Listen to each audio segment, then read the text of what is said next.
मैं स्वागत करता हूं। आशा करता हूं आप लोग बहुत ही अच्छे होंगे। देखिए, मैं इलेक्ट्रॉनिक विन्यास बताया था और उसको मैं KLMN के आधार पे बताया था और मैं कहा था मैं SPDF के आधार पर भी बताऊंगा।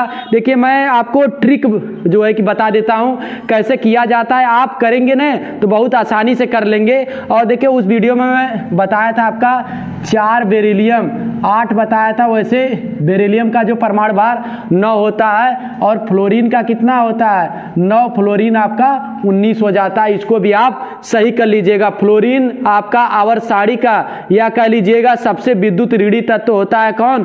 फ्लोरीन होता है। अब देखिए, मैं आपको एक बात बताया था कि KLM और क्या बताया था, N बताया था। K जो होता है इसमें 2 इलेक्ट्रॉन होते हैं और इसमें कितना होता है, इसमें 8 होता है। L में इसमें 18 होता है, इसमें कितना होता है 32 होता है। अगर मैं इसे SPDF के आधार पर बांटूं, ठीक है, SP के आधार पर बांटूं, SPDF के आधार पर SPD और क्या बांट दूं, F के आधार पर बांट दूं, ठीक है। तो ये देखिए, ये आपका पहला कोष हो जाएगा, ये आपका दूसरा कोष, ये आपका तीसरा कोष और ये आपका कौन सा कोष हो जाएगा, चौथा कोष। यस में आपको मैं बताया था 2 इलेक्ट्रॉन भरे जाते हैं, P में 6 इलेक्ट्रॉन, D में 10 इलेक्ट्रॉन और F में कितने इलेक्ट्रॉन भरे जाएंगे, 14 इलेक्ट्रॉन भरे जाएंगे। इसका मतलब है K कोष में अगर पूछा जाएगा कितना भरा जाएगा, और आपको शायद पता होगा, ऐसे भी मैं बताया था 1s 2s 2p, ठीक है, क्योंकि आपका जो ये K होता है, K में 2 इलेक्ट्रॉन होते हैं और यहाँ पे भी आपका क्या होता है 1s2 होता है, 2s2 2p6।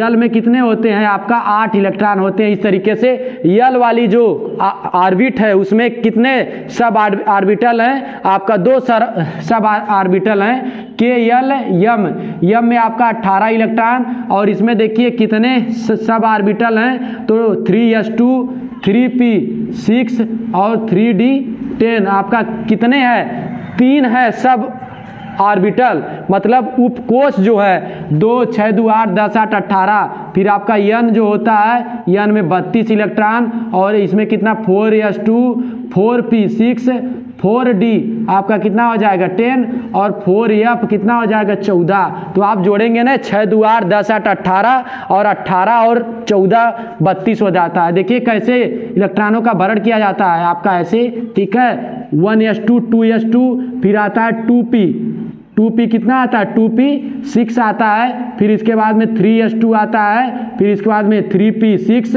फिर इसके बाद में 4s2 आता है, 4s2 के बाद में क्या आता है 3d आता है। तो इस तरीके से भरा जाता है। अब देखिए, मैं 30 तक जो इलेक्ट्रॉनिक विन्यास बनाया था तो उसमें आपका अंतिम में कहाँ तक जाता है, N कोष तक जाता है। और मैं आपको ये भी बताया था जैसे कॉपर, ठीक है। तो यहाँ देखिए, सबसे पहले समझ लीजिए कि इसमें कितना होगा, इसका 1s होगा, ठीक है। और इसमें कितने होंगे 2s और 2p हो जाएंगे और इसमें 3s 3p और 3d हो जाएगा। और इसमें कौन कौन से ऑर्बिट होंगे, ये चौथी कक्षा है, तो 4s 4p 4d और 4 क्या हो जाएगा 4f हो जाएगा। अब देखिए, मैं आपको समझाता हूं, जिनका पहले अपवाद है उसका समझ लीजिए।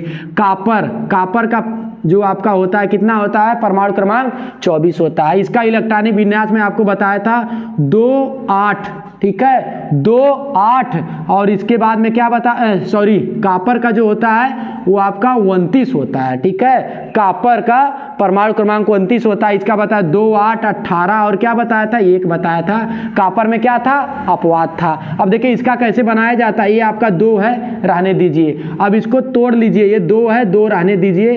8 को तोड़ेंगे तो क्या लिख सकते हैं 2 और 6 लिख सकते हैं। 18 को तोड़ेंगे 2 6 और कितना लिख सकते हैं 10 लिख सकते हैं और 1 को 1 रहने दीजिए, ठीक है। ये पहली कक्षा है, दूसरी कक्षा है, तीसरी कक्षा है, चौथी कक्षा है। तो आपका इसको अगर लिखा जाएगा SPDF के आधार पर तो आपका इसको लिख सकते हैं 1s2 और इसके बाद में 2s2, फिर आपका हो जाएगा कितना हो जाएगा 2s2 के बाद में 2p6 और इसके बाद में फिर इसको आप लिख सकते हैं 3s2 3p6 और 3d10 हो जाएगा और इसके बाद में यहाँ पे हो जाता है 4s1 आ जाता है। तो इस तरीके से क्या हो गया, कॉपर का SPDF के आधार पर इलेक्ट्रॉनिक विन्यास हो गया। आपको समझ में आ रहा होगा।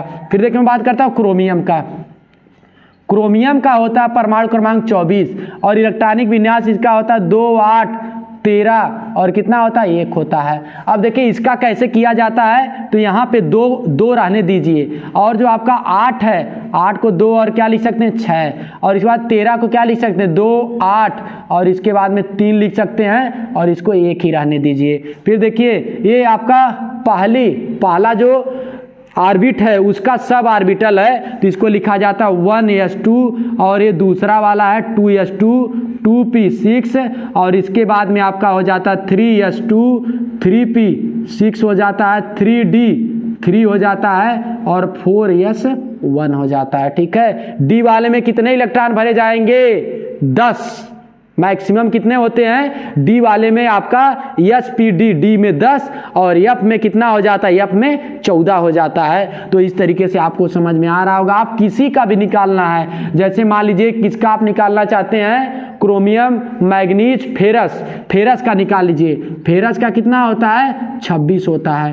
फेरस का पहले आपको मैं के एलिमेंट के आधार पर इलेक्ट्रॉनिक विन्यास याद होगा 2 होता है 8 होता है 8 2 10। ठीक है, और इसके बाद में आपका 14 होता है, फिर आपका क्या हो जाता है 2 हो जाता है। ठीक है, अब देखिए यहाँ पे किया जाएगा इसको 2, इसको 8 को 2 और 6 लिख लीजिए और जो 14 को लिखेंगे 2 8। ठीक है, 8 2 10 10 6 14 इसको 2 लिख लीजिए। अब इसका किया जाएगा 1s2 और इसके बाद में 2s2 2p6 और 3s2 3p कितना होता है सॉरी यहाँ पे 6 हो जाएगा 2 6 और इसके बाद में कितना होगा 6 2 8।